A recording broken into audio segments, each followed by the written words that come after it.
Okay, can everybody hear me? Yes. Great. Yeah, thank you everyone for coming. Welcome to the first webinar organized by the WDSA Grad Student Committee. We hope this to be one of many future webinars.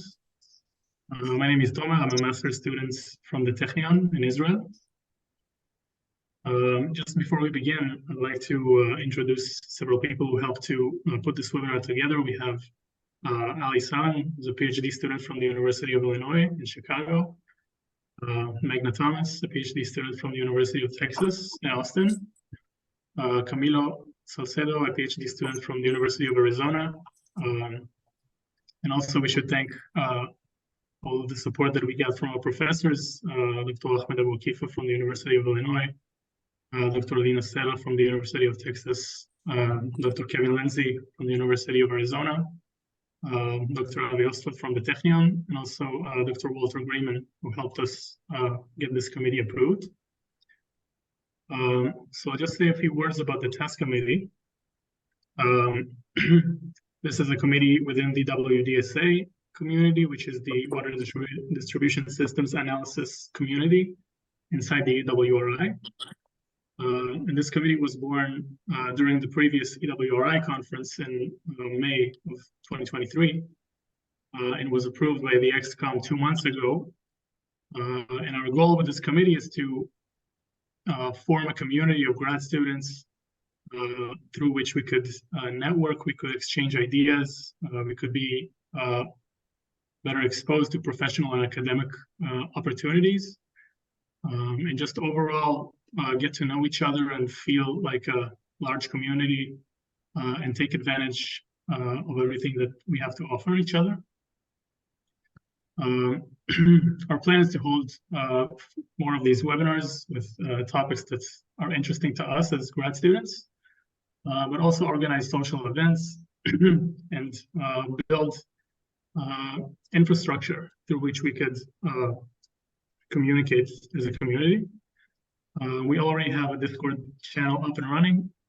I'll put this our Discord invitation in the chat right now, so if anybody want to join can. Now about this webinar, this is entitled Career Paths for Grad Students. We're going to discuss different opportunities we have. Sorry. No, sorry, I forgot to say a few things. We're also planning to host a social event during the EWRI of 2024. You're going to have the option to sign up for this event through the registration of the EWRI. So whenever this is open, I highly encourage everyone to join and come and join our community. Now, about this webinar. This webinar is entitled Career Paths for Grad Students. We're going to discuss different opportunities that we have down the road when we finish our grad degrees. We're very excited and thankful to be joined with our 4 panelists who are going to have a chance to introduce themselves shortly. I'll just say that they're going to introduce themselves, and then we're going to be asking questions that we have prepared in advance. After we finish this questioning, we're going to open the floor up for questions. Please feel free to send your questions in the chats meanwhile, and we could address them in the end. I think we can start.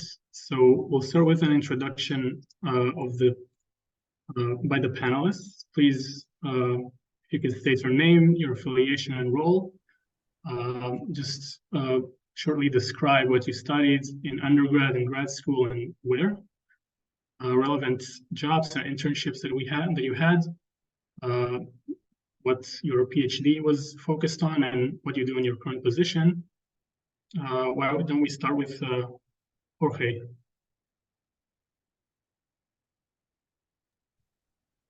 Good morning, everyone. So it's a pleasure to be here. I see familiar names, and the WDSA committee is always a nice place to have this type of conversations. And I'm super glad that the subcommittee is working on this type of topics, which will help current grad students and future grad students to line up possibilities beyond grad school. My name is Jorge Pesantez. I'm an assistant professor at California State University, Fresno, also known as Fresno State. And I started this position in August 22, so it's my second year at Fresno State.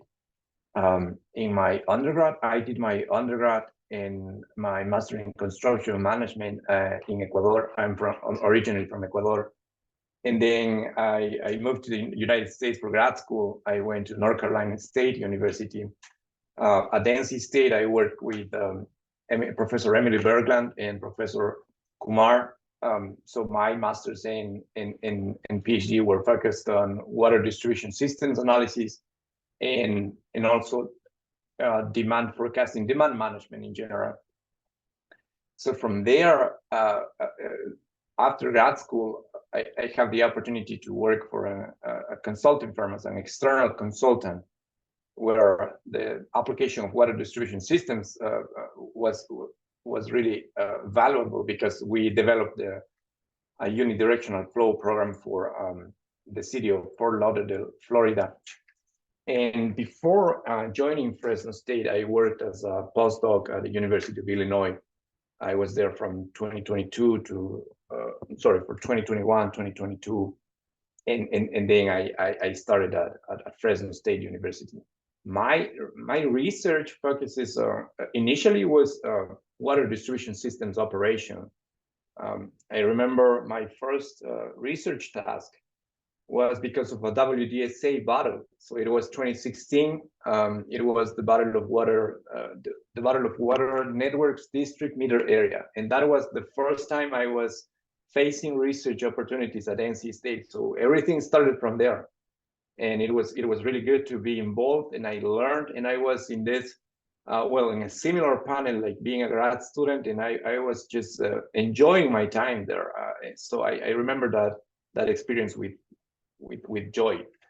Currently, what I transition my research is into, okay, now let's apply these models of demand management to other areas, not only water, but energy. So we are focusing now, at the end of the day, is time series analysis. That's what I tell my students. And we're focusing now on other types of demand management, still water, but also combined with electricity and solar. And at my current position is a balance of teaching undergrad and courses level in water resources engineering, and doing researching. That's what I've been trained for, and that's what I like the most of doing. Thank you. Yeah, thank you, Jorge. Helena? Yeah, hi everyone. Great to see some of these familiar names and faces. And like Jorge said, I'm super excited that this subcommittee has gotten together, and excited to see you all at EWRI in the spring. So yeah, my name is Helena Tiedmmann. I got my PhD quite recently, so I might be the freshest post-grad on the call. I attended University of Texas at Austin for my master's and PhD, where I worked with Dr. Lena Sala and Dr. Casey Faust. And I did my undergrad before that at Beloit College in Wisconsin, so a small school there, where I studied environmental geology and political science. And so my master's and my PhD research really focused on water infrastructure systems facing unexpected disruptions. So for my master's research, I focused a lot on hydraulic modeling in the context of COVID and demand changes related to social distancing. And then my PhD was focused on water infrastructure systems in the face of extreme events, specifically Winter Storm Uri, which was the context I really examined, which was the major disaster that we had in February 2021 in Texas. And so I looked at different aspects of resilience, from the infrastructure aspect to the social and communication aspects, as well as some of the economic aspects of, how do we improve our systems to make them more resilient to future events.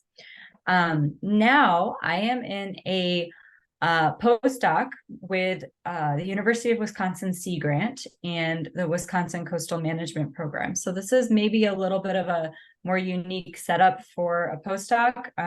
Basically, I am, sponsored by Wisconsin Sea Grant, which is affiliated with NOAA. There's branches throughout the U.S., often in states with a lot of coastline, and those institutes are usually housed at research institutions. And then the Wisconsin Coastal Management Program is a state agency. So it's housed within the Wisconsin Department of Administration, also very closely affiliated and sponsored by NOAA as part of the Coastal Zone Management Act from the 70s. These different state departments were set up to manage, protect, enhance, and improve resilience of America's coastline. So I'm in Wisconsin, so that means Lake Superior and Lake Michigan. And so I'm really focused on all kinds of resilience aspects related to the Great Lakes. So whether that's coastal infrastructure, but also drinking water systems. Obviously, the Great Lakes supply water to a lot of people. And so my role here, primarily, again, I'm just getting started. I'm like 2 months into my position, has been focused on helping with the development of a process manual regarding coastal hazards and then resilience. So helping communities and decision makers build resilience along our Great Lakes coastlines. So yeah, so a little bit of a shift, but still really applying a lot of those resilience concepts and thinking about the intersection of our built environment, and that water infrastructure, and then communities and decision makers and how we use that infrastructure. Helena. Lou? Yeah, hi everyone. My name is Lu Xing, and I'm very excited to be here. Actually, a fun story.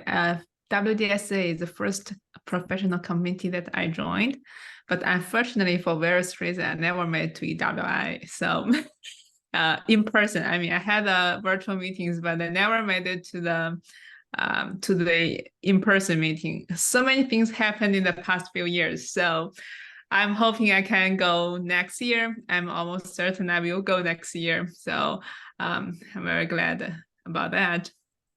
And here, so just a little bit about my background. I did my PhD at the University of Texas at Austin with Dr. Lina Sella.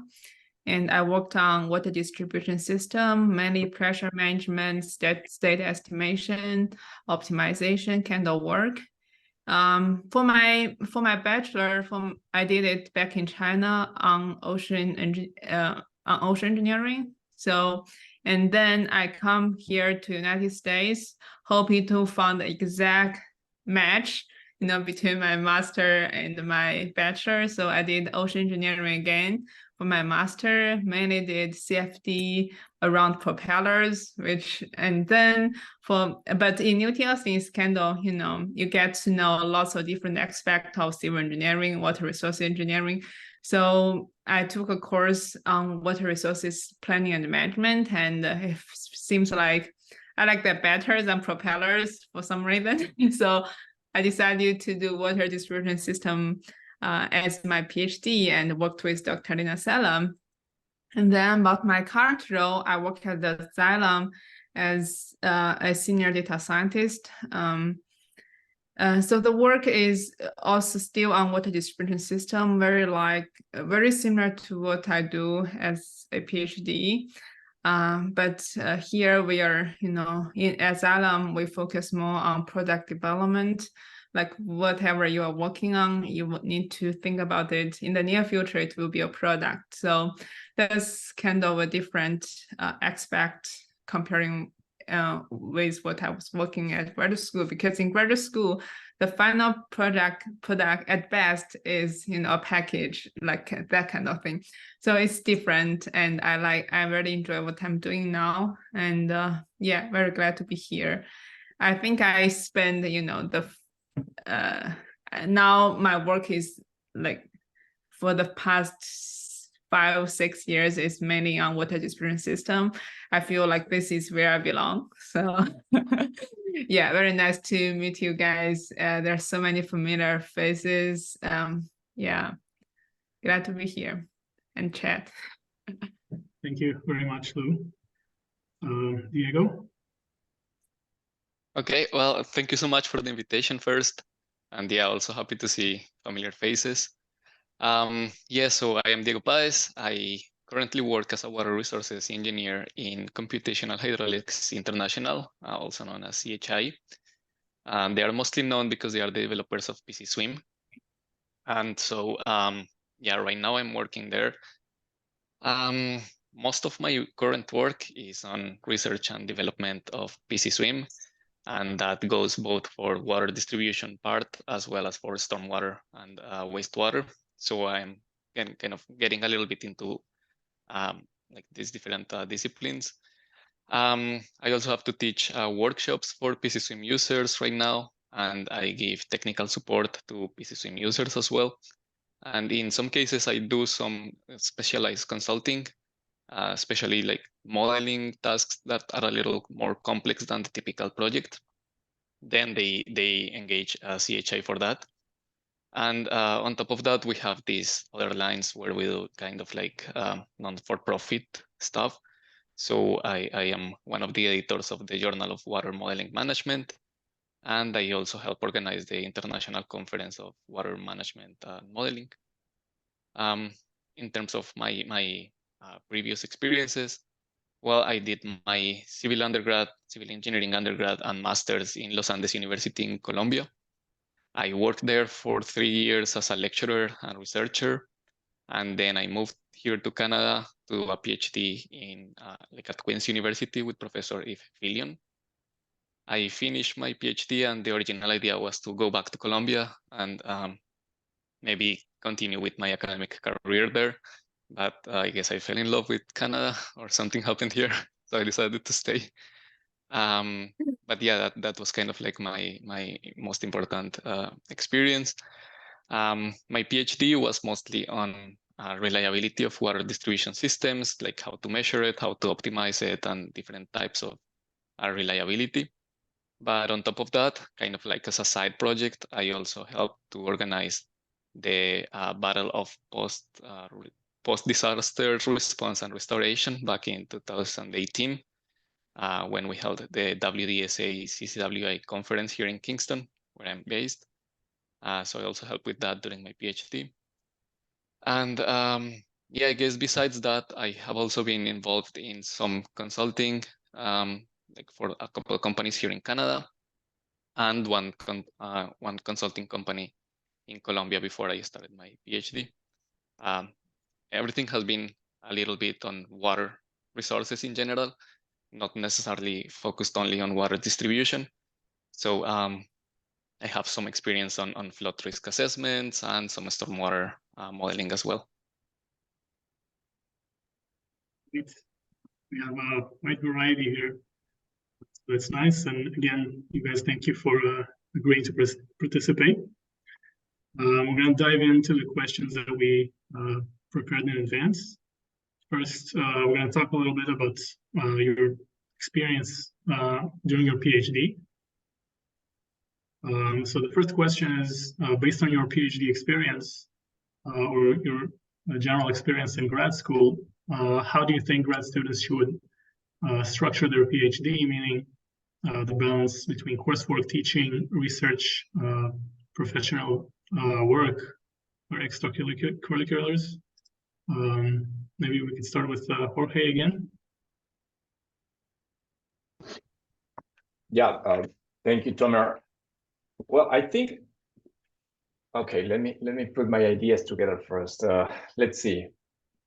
There's no particular recipe from my side, but I would say based on my personal experience and what I've seen from colleagues and former lab mates is that the first year, I think is the best time to get a lot of coursework, a lot of classes, to get a lot of learning from the topics that you may end up applying or not, right? You never know what you're going to be during the last 2 years of your PhD, but the first year is, if you didn't have the chance to get to know some software application or some modeling, take coursework for that. Aim at broadening your career, your knowledge, and from there it's all about research. It's all about research in my experience, and I think that's what gets the PhD program, like the years of constant learning and deepen your understanding on one specific topic. So I will go with coursework first year or something, research, and if I have to slide in one thing there, try to get the first publication as soon as you can, just so you forget about the pressure. There is a lingering. I mean, that's probably I'm talking about my kind of like what I was thinking at the time. I wanted to have something out, so and that liberated pressure for a little bit. So I think working on a paper is going to be always a good way to get started and get the ball rolling for whatever is next. So that's my 2 cents. Yes, thank you. Helena, your thoughts? Yeah, I definitely agree. There's not one particular recipe or roadmap to success. I think my experience was maybe a little unique in that I entered grad school not necessarily thinking I would do a PhD. And so I was really focused on my coursework and everything like that. My experience was also, I would say, really impacted by COVID. So by the time I did decide to stay, and that I really fell in love with research and really wanted to study water systems. And it was from taking the same class that Lou mentioned.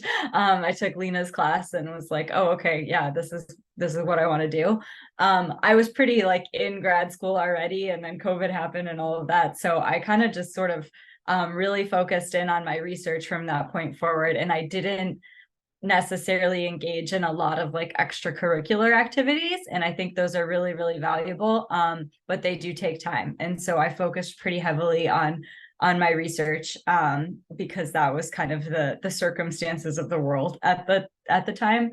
Also, something I didn't mention in the intro is that I worked for our local water utility while I was in grad school for 3 years. And so, balancing that with teaching some semesters, doing research, other semesters, taking classes, all of that is certainly a challenge. And so, I think it's a matter of like prioritizing what's most important to you. For me, I really, really wanted like real world experience, and I knew I wanted to ultimately end up in the public sector. So I felt like a critical piece for me to have that part-time internship with a public utility so that I could, get that real world experience. So yeah, it's a lot to balance. And, I think if you have the time and you can invest some of your capacity in some of those organizations and extracurriculars, I would recommend it. That's not something I really was able to do.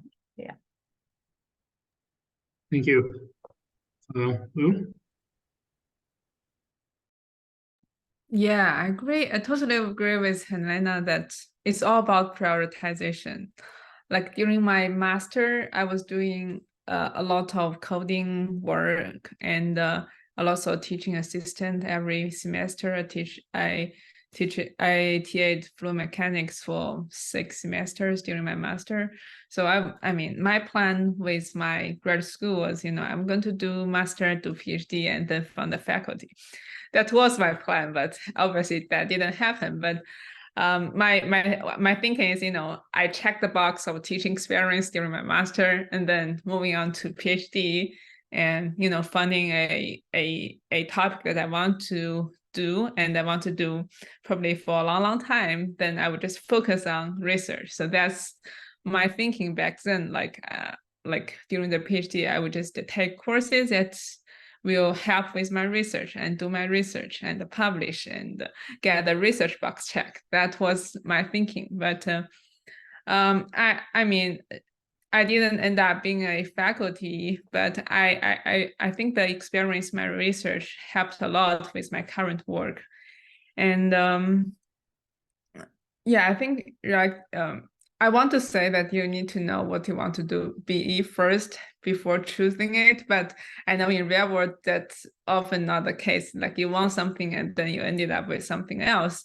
But what I think is most important is, yeah, for PhD students, I'm not sure in this course like a mixture of master and PhD students or like many PhD students. But I think for PhD students, it's the research that make you a PhD student, like make you a doctor, right? It's you can especially in our field, you can only take course and say you get a PhD degree. It's not, doesn't work like that.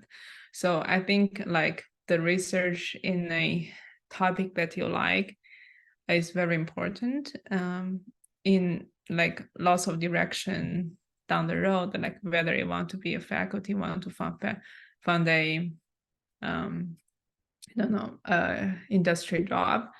But again, it's if you can know what you want to be early on, it will be very helpful, because I know I have a friend who really wants to be a teaching faculty. So he did a lot of teaching, and he ended up as a teaching faculty, and that's what he wants. So if you know that early on, that would be great. Otherwise, do a lot of research. Yeah. Yeah. Thank you. Thank you, Lou. Diego, what do you think? Well, I don't want to repeat many things that the others have said that I agree with. So just for me, the way I see it, I kind of try to put it in a perspective of we have like three main stages in PhDs. Like I would say like the first year, then like the intermediate 2 years or so, and then the final year when you think that you will finish your PhD. And so starting with that first year, I think there are two experiences that I have identified. The first one is people that are already comfortable because they probably are continuing a master's, or that they have already lived in the same city. But there is this other people that are going through many transitions in their lives, like arriving to a new place and then starting the PhD. So my advice would be kind of different depending on what situation are you in. And so if you are comfortable, like already with your mental health and so on, definitely yes, starting like to take all the courses and getting like basically checking all the stuff that later will be kind of interrupting your research. It's a great idea, and also getting involved in extracurriculars and so on. But for the people that maybe are feeling that they are starting like a new life and it's a hard time because of the transition, I think it's valid to take it a little easy, to kind of like focus first on like being comfortable in this new place, and then like putting a little bit of an extra focus on your research and your courses.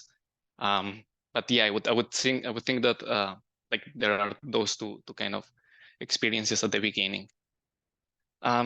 Then in the intermediate years, I would agree with what Jorge says. Like as engineers, we are very happy doing experiments, simulations, doing Excel. But it's a good idea to also get in the habit of writing. It's great if you can write something that can already be published. But even if you can't, if it is just putting ideas, that like loose ideas, they would help in the future, because that will be the initial skeleton for your thesis or for your papers. So basically, don't underestimate the effort of writing and the perspective that maybe you can get from writing. And then at the very end of your PhD, I think, well, first you are probably focused on your defense, maybe writing the document and so on. but it's also to keep in mind what Lou was saying, like at the end, you need to know a little bit what will be your next steps. And so if you are if you really want to do academia, well, I think this is the time to maybe look for opportunities to teach courses, maybe get into like a guest lecturer position, teaching fellowships, this kind of opportunities to get some academic experience, like some teaching experience. But if you are leaning more towards industry, then learning like how does the industry work where you are, maybe also like starting with your networking, and yeah, in general, having a plan for what is coming next. So yeah, I think like identifying your needs and how they change based on yourself compared with the other ones, as well as during the time of like during the evolution of your PhD is very important, and being able to accept what you need at each time. Yeah, great. Thank you. Thank you very much. The next question, I think, is more directed to the industry end of the panel. So Lou and Diego, if you can weigh in about if you have any recommendations as people who ended up at industry. Do you have any recommendations for students to establish connections with professionals during their PhD? Lou? Yeah, so just a little bit about my experience. So I got to my current job because my advisor knows my boss, and I was doing work, with my current boss back in grad school. So it's a very natural transition for me. And maybe lots of people don't have that, but I would think lots of people will have this kind of opportunity. And one main thing that I want to say is your advisor is your best gate to, to socialize in the industry, in the academia, or any. I mean, it just your advisor is your best gate for the next step. So talk with your advisor about what you want, and or talk with him or her advisor about, if you want to know someone, and see if your advisor can help you introduce to, your next step, help you with that. I think that's what I think is very important. I mean, it's kind of, you socialize, you build your connection with your direct connection, and your advisor is probably your best connection as a PhD. Diego, do you have anything to add?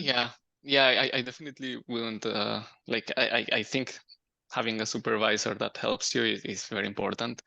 I would just complement that with making connections on your own is also important.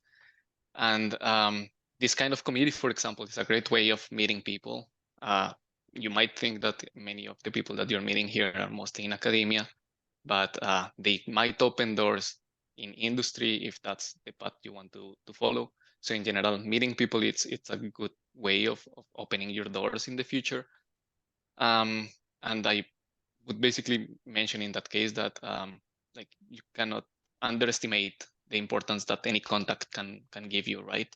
So even if it is someone in a field that you don't think you would be ever working in, the thing is they might know people that can get you connected.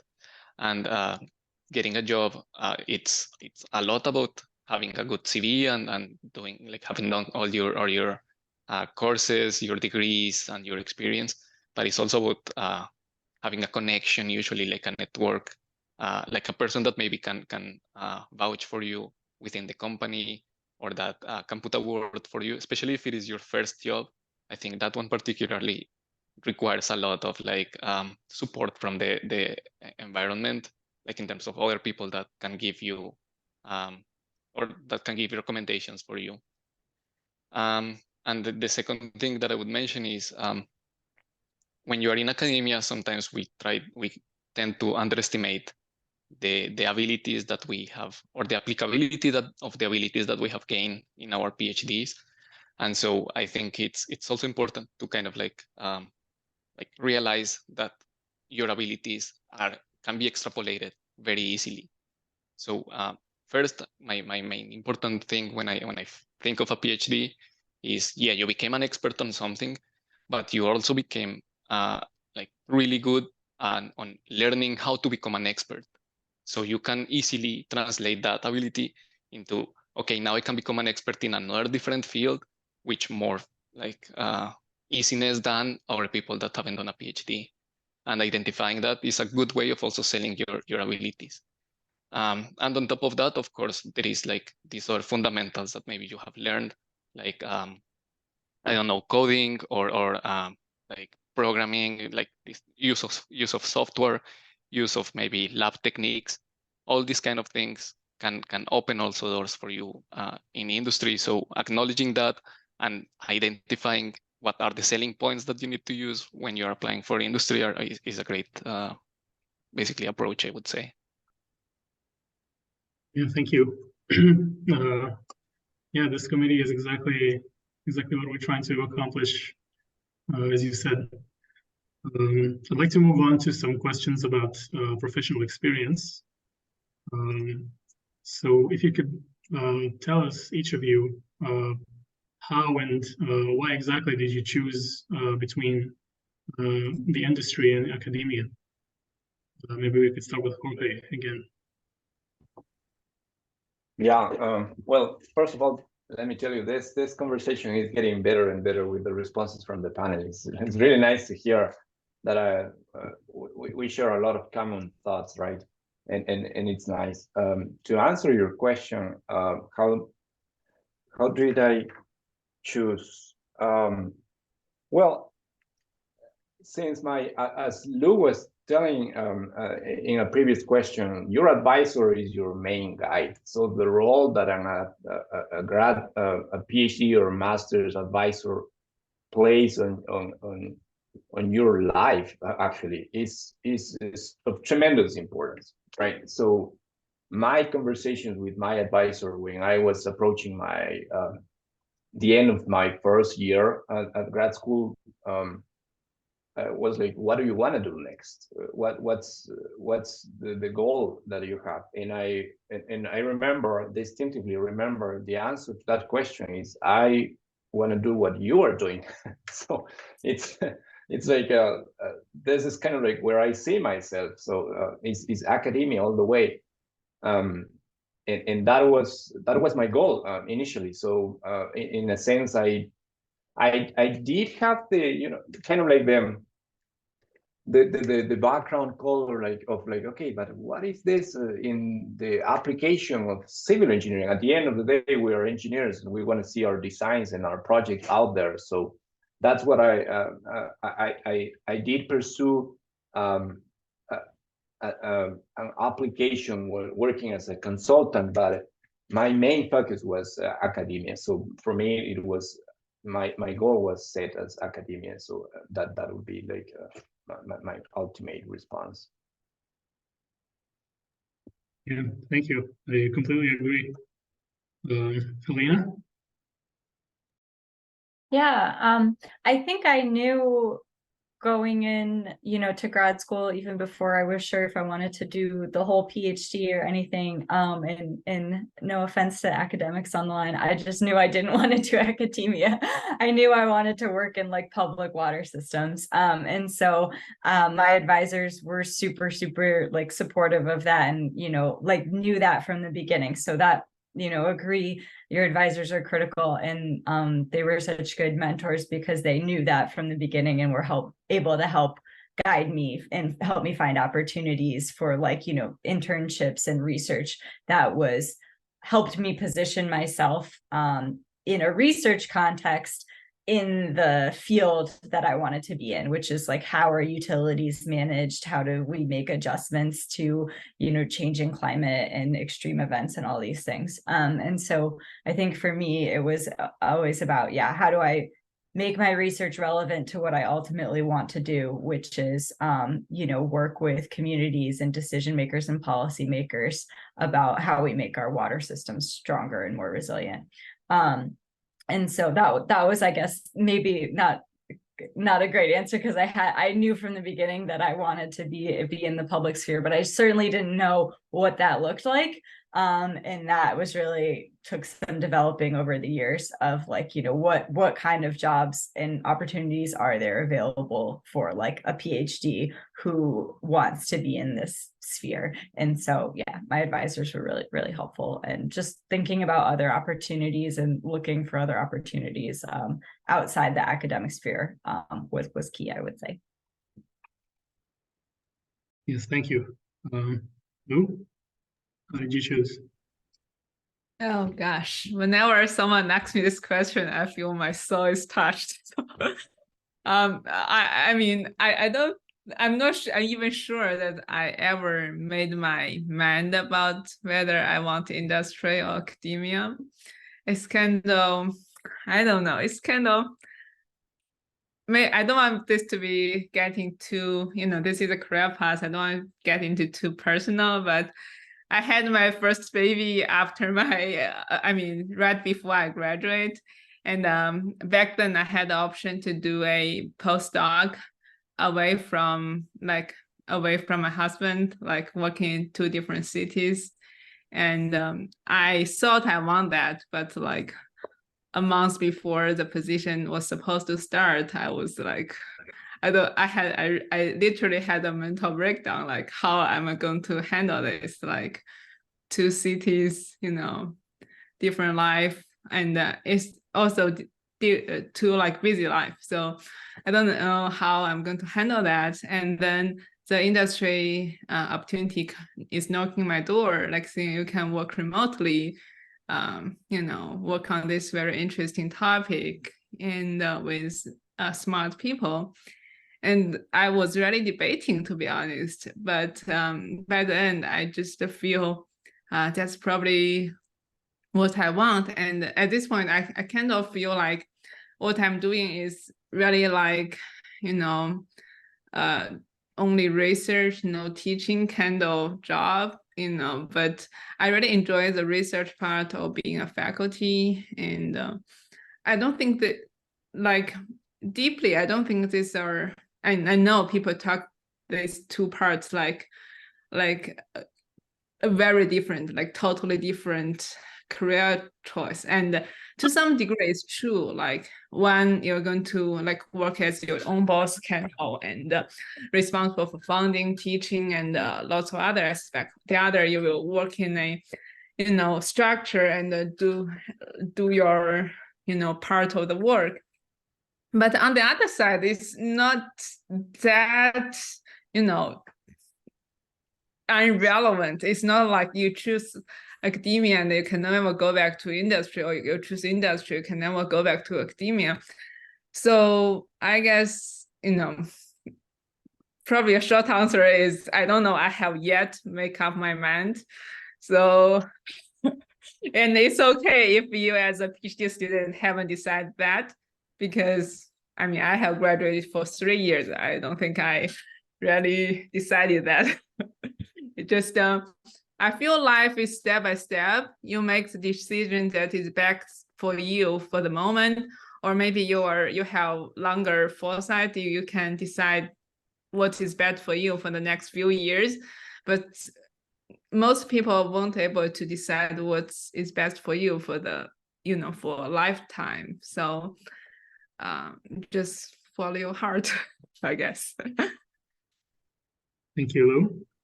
Diego? Yeah, what Lou says really resonates with me. I cannot also say that I have completely made up my mind. But yeah, basically, like 2 things that came to my mind when I finished my PhD and I needed to make up, like to decide what do I wanted to do, was, well, on one side, basically, staying in academia was a little bit of a sacrifice in terms of like salaries are a little lower than in industry, and the opportunities maybe to growth in what I saw were more limited than in industry again. So that it was there on one end. Also, well, I think we have all heard about these statistics that basically we have more PhD graduates than positions opening in academia. And I think some recent studies put that like in 15-25% of PhDs actually end up getting a tenure track. So there is another 80% or more that go to industry. And so I was kind of like aware of that. And that becomes even more difficult when you kind of put extra limitations on the type of job that you would look for. So in my case, for example, I knew that I wanted Canada, and I was kind of constrained to universities in Canada. And so that is an extra thing that would make it a little harder. So because of all of that, when I finished my PhD, I decided I will go for industry. And as I was in the industry, I realized that there is one more thing that is actually really useful, and it is even if teaching is your passion, which in my case I feel it is in a good portion. The thing is, getting practical experience is kind of important to become a professor of engineering. And so I thought that by understanding a little bit more the problems in the field and how like things work in practice would make me a better teacher on one hand, because I would have more like authority maybe and first-hand experience to tell a student how like some theory, some equation applies in the real world, but also maybe a better researcher because I would be aware of maybe needs in the industry and things like ideas that maybe if I hadn't been exposed to this practice, I wouldn't have. So because of that, I made that initial decision of let's stay in industry. And well, now I am in a very like unique position where I feel that I am in industry, but it's not consulting, it's not construction. It's more like this research and development software company. So I think that is kind of like a nice balance that I was able to find. But I don't think that balance is available for many people. And so in some cases, you would just kind of like go along with the flow. But what Lou says is also right. Like there are opportunities from industry to jump to academia. They are a little harder if you don't publish after a couple of years, but you still can do that jump. And definitely from academia back to industry, as long as you are able to keep your connections and so on, you will always have the opportunity to go back to industry if you want to give it a shot to teaching or academia. Yes, thank you. We can tell by the answers that it's a very individual and subjective decision to make. The next question is if you can tell us a little bit more about the process to apply or enter your current position. What did it take and how did exactly that go for you? Jorge? Yeah, so the process to apply for, in this case, an academia position, right, would be to start with the job market options that are available, I think, by the beginning of the fall semester of the previous year, so right, August or September, even October. There are some available positions for usually for the next academic year, although that's not like set on stone. It's just it could be manageable in different with different dates, and then start with what I would say is the packet, right? It includes most of the times it includes a research statement, a teaching statement, a diversity statement, and from there the application starts. So it usually takes a year. So you start from the previous year, and that is how the application in academia starts, based on what I've seen and what I have applied. Yeah, thank you. Helena, what was the process for getting a postdoc? Yeah, so the process for my position was kind of like your pretty standard job application of like resume or CV and cover letter and an interview process and all of that. And then just speaking more broadly, I think my postdoc is similar to others that I've seen, like ones sponsored by the EPA and other government organizations. So I think in general, these kind of like government postdoc type positions follow kind of a similar process. I don't think it's certainly not as an intensive application cycle as academia or anything like that. I would just recommend to start now would be a good time to start like looking for them and keeping an eye on the cycles and stuff like that. Mine came up in February, March was the application cycle for that. And then I started in August. But yeah, pretty standard, not super intensive, but of course, having a good CV and cover letter and writing sample and then going through the interview cycle and all of that. And I think that tends to be kind of standard for these sort of government postdoc type roles. Yeah, thank you. Lou? Yeah, so for industry jobs, like for example, for my team in Xylem in general, like typically we will have a job opening and you apply, but more often than not, we will get tons of applications. Some are more relevant, some are totally not relevant, just people submitting resume, because submitting an application in industry is kind of much easier than submitting a job in academia, where you need to prepare lots of documents like CV, research statement, teaching statement, etc. But in industry, you only need to submit a resume, right? A one-page resume. So it's kind of very low effort. So lots of people will just do that.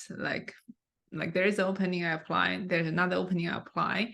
So we will receive like tons of resume. I think what's very important for industry job, maybe for academia as well, is you get in touch with someone like in the team or in a relevant team or in the broader organization, and you just put your name out there so that whoever is reviewing the resume knows like this person new is applying and had this background is very matching.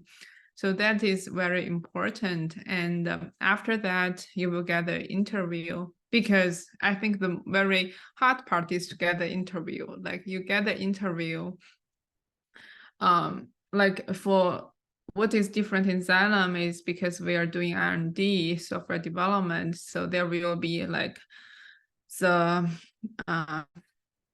domain knowledge part of the interview, like interviewing about water, about computation, that kind of interview. The other part is also, there will also be a part about your coding skill, Python, etc.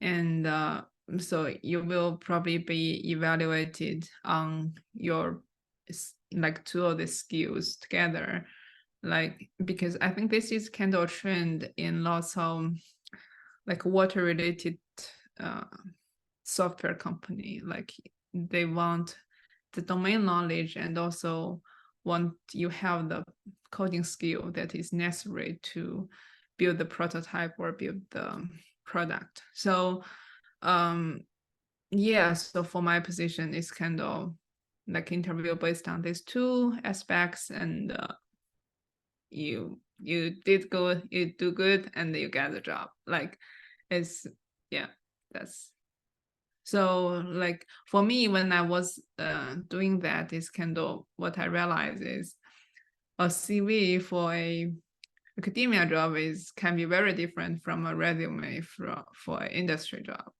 So if anyone in the call is thinking about applying for both of the world, the academia and the industry, I would just advise to tailor your application material to the tours, and don't use one CV and apply for everything. Yeah. Thank you. How was it for you, Diego? Well, this is my third company after I finished my PhD. So I would start by saying that with the first company, like basically getting my first job after my PhD, that was definitely way harder than the other 2 times that I switched companies. And that I think is in part because maybe for companies, especially if they are like small, they don't consider your PhD like very like as relevant experience, and so you need to make an extra effort to convince them that it is. But that actually brings a point that Lou was mentioning, and is when you are uploading these CVs or these job applications, and at the end I feel that like I see them like as kind of like smoke signals in terms of like you are sending many, but in some many cases you won't get responses, and that is because they will get lost in the like hundreds of applications that they are receiving. So you need like an extra thing to make yourself noticed, and that's usually like a connection or someone that brings it up to the person that is hiring, so that at least they take a look at your CV and they decide to call you to the interview. Getting an interview, it's already a win, because even if they don't hire you, at least you got noticed and you will make that small connection. So definitely for the first job, very difficult, and I think in that case, my advice would always be patient. The very first time will just take some time, depending on how good did you the job of networking before, and just some chance also of finding or not a job. Other things that I would mention, like maybe for my second and third job, I think in those cases, it was a little easier because first I already had something on my hands. So that gave me some power of negotiation. So when I was in the interview, I knew that it was not just them doing a favor to me in terms of like, we will hire you. It's more like, now we are talking as equals. And if you don't offer me something that works for me, I am very happy to just move on to the next application. So I think for the next ones, you can use that kind of like leverage of knowing that you have already something in your hands. And yeah, finally, for this particular job that I have, well, it was important to show that I also had like some programming skills, some modeling expertise, and some, in my case, some teaching like abilities, considering that we need to do some training, right? So in that case, I had a couple interviews, not one, but like I think 2 or 3, in which like they were focused on different things, including like how well can I code, maybe how well can I present, and how much, like how good do I know my field. So yeah, I think there are different ways that the process of hiring can go, but yeah, I would mention that. Oh, and one more thing.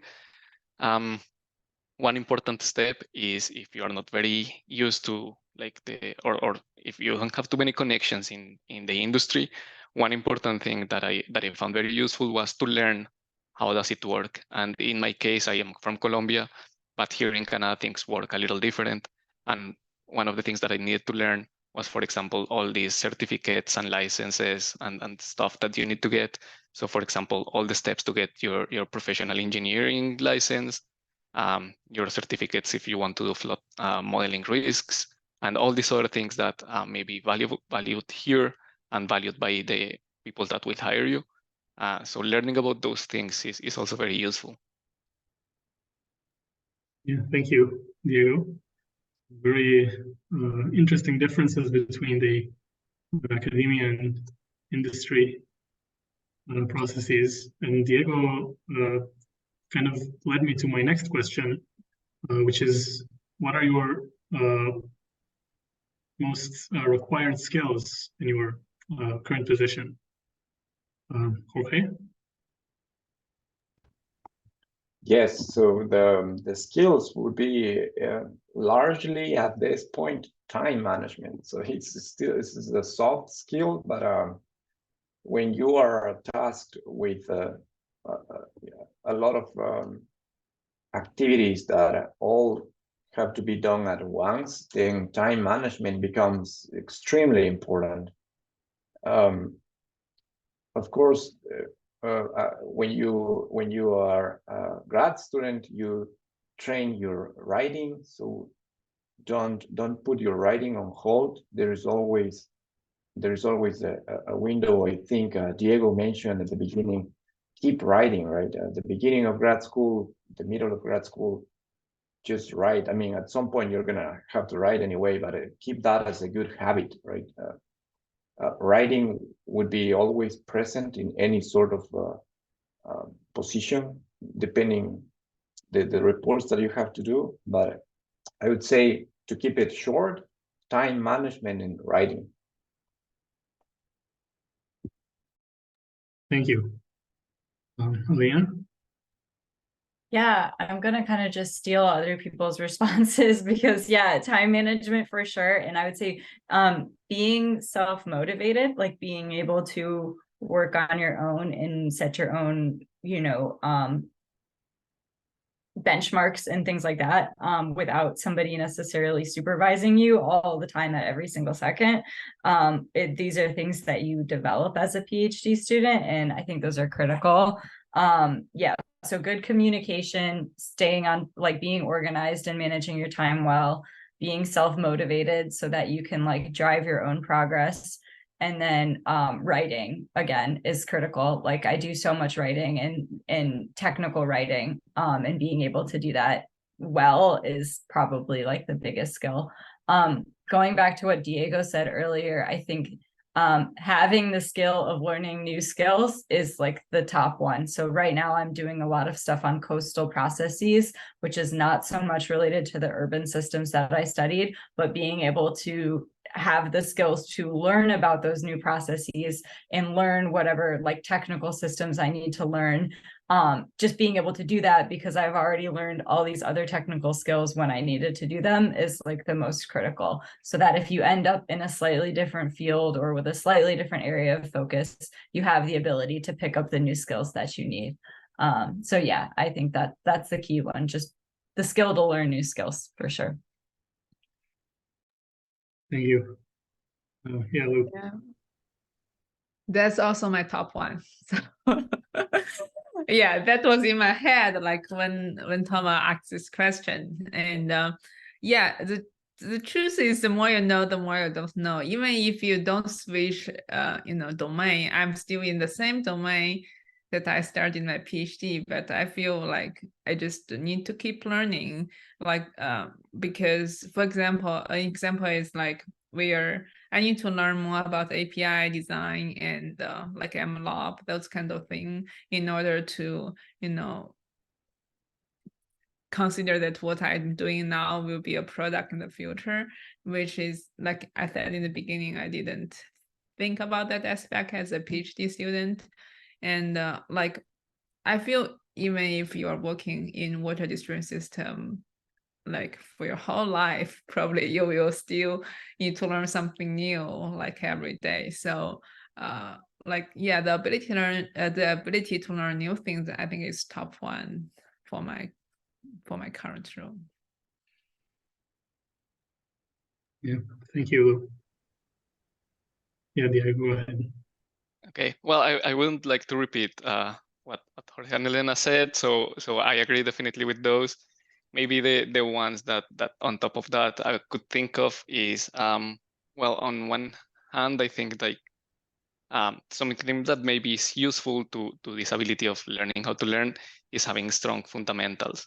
So knowing a lot, like your very fundamentals of water resources, like your very basic courses of hydraulics, hydrology, those give you the tools to learn other things. And so having strong fundamentals is important to kind of grow in any other field, because it's kind of like the basis in which these are new things that you will be reading is assuming that you already know. So that definitely is important. The other thing that I could think of is communication. in my PhD, I was mostly interacting with my supervisor, maybe one or another prof, but that was it. So it was very one-on-one communication. But in the companies that I have worked, including this one, I find myself more in meetings with large numbers of people, with many people like pitching their ideas. These brainstorming sessions happen regularly, and so you need to also have a good communication skill of like explaining your ideas, but also listening to other people's ideas. And that's something that maybe, at least in my case, I wasn't very trained on when I was doing my PhD, since it was more like me telling my supervisor how my research was going, but also hearing his feedback, of course, but not hearing from other equals, maybe pitching in on other like ideas. So that was my particular case. But the second type of communication is maybe with clients, with people in which you are representing a company. In those cases, you need to learn also how to express yourself in a different way, like I don't know, like be a little bit more, I wouldn't say formal, but like understanding that now there is someone behind you that you are representing, right? And I think that's also an ability that I think I developed little by little by being by taking these experiences in these other companies. Thank you. So my next question is also directed more towards the guys from the industry. So I would like to ask you, what were the key challenges that you faced when transitioning from academia to industry? How different was that for you? Go ahead. Yeah, let me organize my thoughts. I mean, when I look at the question, the first response is not so different, but then I think it again, it is different. Like what Diego was saying, like if you're in a meeting, you will see different people wearing different hats, more than often have conflicting interest, and maybe not conflicting, but different interest. So communication is really the key, and knowing like how to express your idea is kind of an important thing here in academia. But I would think in academia, here in industry, but probably academia is similar. It's just different from being a PhD, but it's probably as a faculty you will also facing similar, issues. So transition, yeah. And another thing is, for example, for me, I need to think more about what Xylem wants, and as you know, as a PhD, I was mostly thinking like what I want or what my advisor wants. So it's a little different, but it's not totally it's not totally irrelevant, but it's something different that I'm experiencing. And what else? I mean, I guess short answer is I don't think there is so many difference, and it's not like you need to change yourself in order to be industry. It's not like that. It just you need to consider more aspects. But I think, as I said again, I feel it's just a difference between PhD students and any other job, not necessarily academia and industry. Diego, do you agree? Yeah, definitely. And so the way I see it, I think the first maybe difficult part is definitely to enter the industry, like to be able again to validate your experience and find a company that is willing to hire you and so on. But okay, once you're in, you will still see like a little different, like many different things that might like surprise you compared with what you have experienced before in your PhD. So one of the things that I noticed maybe in my first 2 companies was that industry in general tends to be a little bit more repetitive. We as researchers, we like to look for innovation, new challenges, exciting problems, but in some cases, industry, and especially like smaller companies, they are just really good at doing one particular job and doing it many times. And so in some cases, you find yourself a little less motivated because you are doing just repetitive things, and maybe the challenges don't come from the technical side, but maybe from the like sales side, and like you need to go out and try to find people that want to hire your company. And so that switch can be a little awkward in some cases. Another one that I had thought is the openness to try new approaches. We are in academia, we are always pitching new ways of doing things, finding better ways of like implementing an algorithm or something. And the thing is, in many companies, there are like very senior engineers that have used the same method for decades, and it works. It has made their company work. So they have some resistance to trying new things, and it's kind of on you to show that that will work for their company needs. So that's also like a little difficult because you need to constantly be pushing for innovative stuff, and that's particularly true again for like consulting companies that are maybe not super big and that don't have an explicit research and development team, but rather they are really good at just doing their consulting. And I would say, like, yeah, in general, consulting, it has a different feeling that academia, in that their business is to sell time, right? So you need to be very aware of what are you spending your time on and how much of your time is billable. And some companies even have like goals on how much utilization you have from external projects. And that might feel again different from your research, when in some cases you have a slow week and you maybe don't work a lot. And then you have like very intense weeks when you are spending a lot of hours. Consulting is a little bit different. You need to be very aware of like your utilization all the time.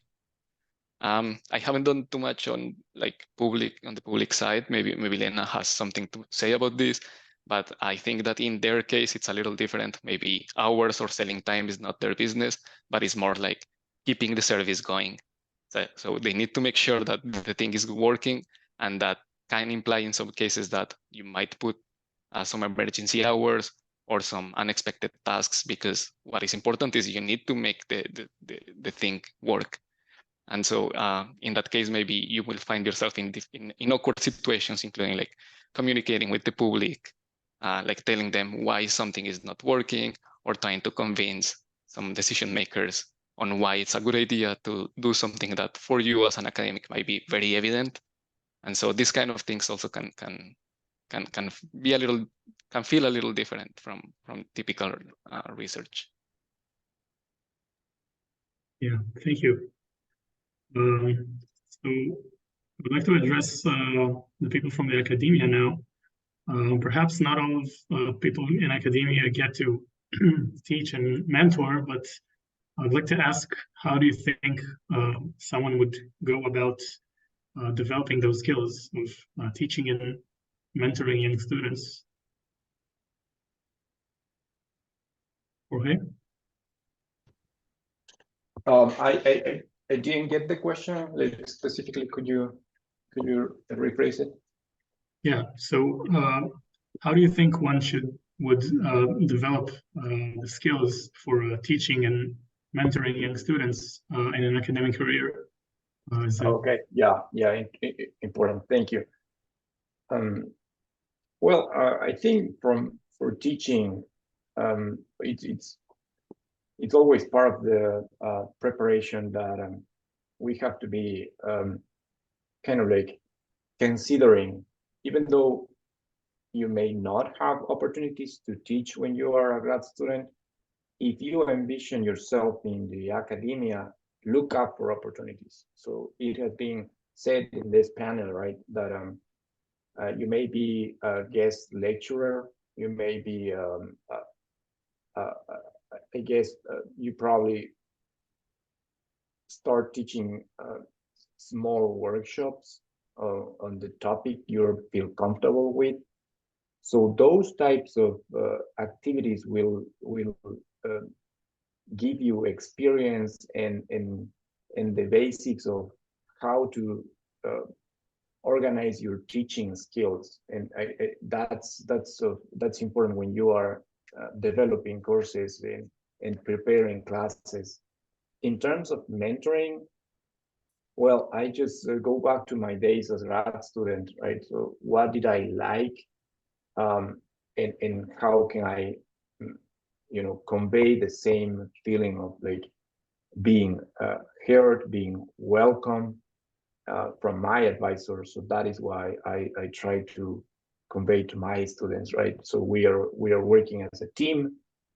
Your input is as valuable as the input of any other team member.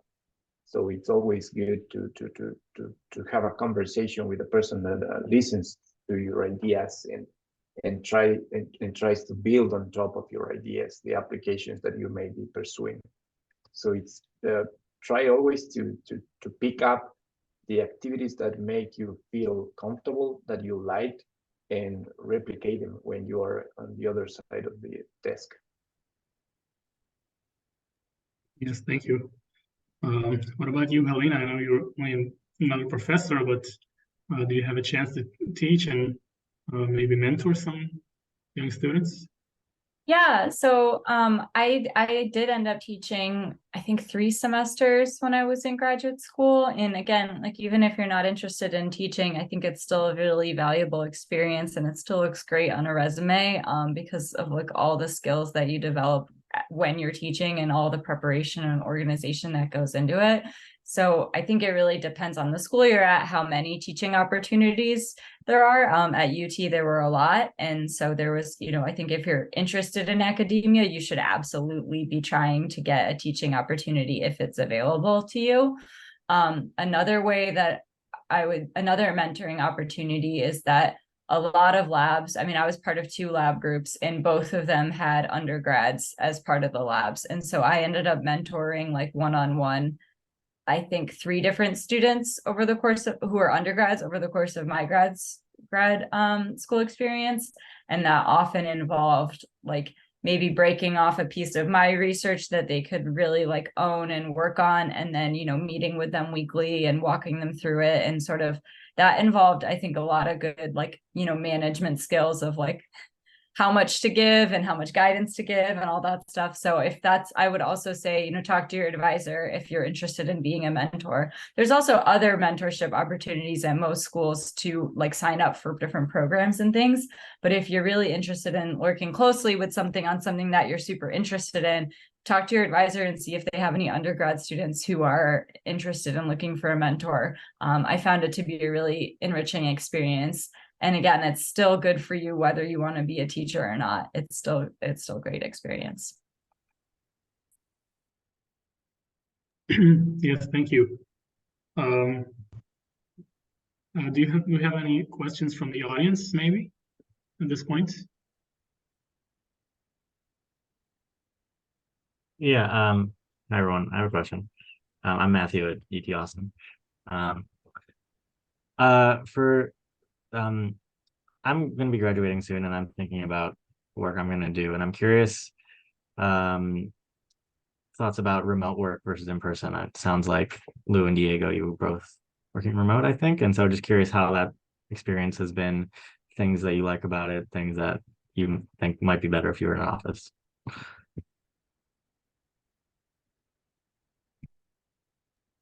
I can go first. So, I mean, for me, I feel the ideal situation is probably, I can work from for most of the time, but still go to the office occasionally, like once or twice a week.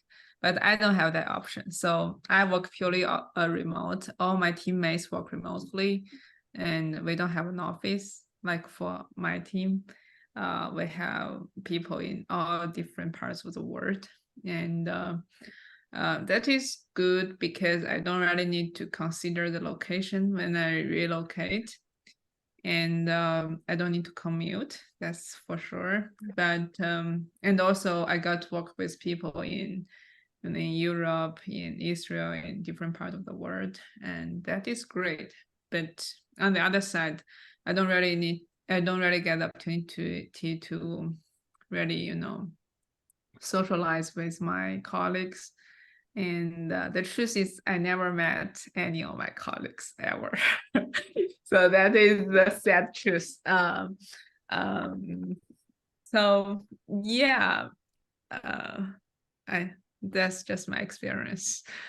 Again, as I said, the ideal situation for me is there is an office in my city so that I can go there occasionally to have coffee and chat or have project meetings, but I don't. But I really appreciate that the opportunity of working remotely, the convenience it brought to me and everything. But again, I would appreciate if I can go somewhere. Yeah, for me, definitely it's very comfortable to be able to work from home, particularly because it didn't mean that I would have to move to another city. So in my case, the headquarters are in just one city, and so if I had to work in person, I would need to move. So it's comfortable, it's convenient, and I particularly like it a lot.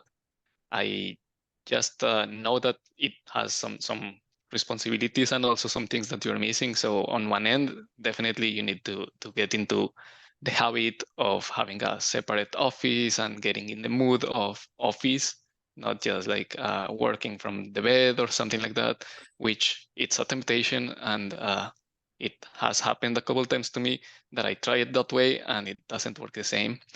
And at the same time, also like disconnecting. So when it's time to finish, well, your office is still in your house, so you might have the feeling of like continue working, and so you also need to find the ability of disconnect.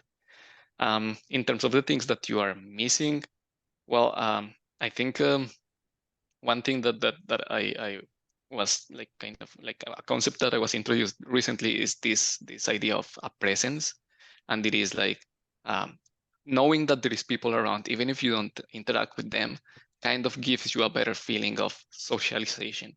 And so in an office, I maybe wasn't the person that was talking to everyone, but I liked the fact that I was like surrounded by people that was talking, and if I wanted to talk, I just needed to like maybe remove my headphones and start interacting.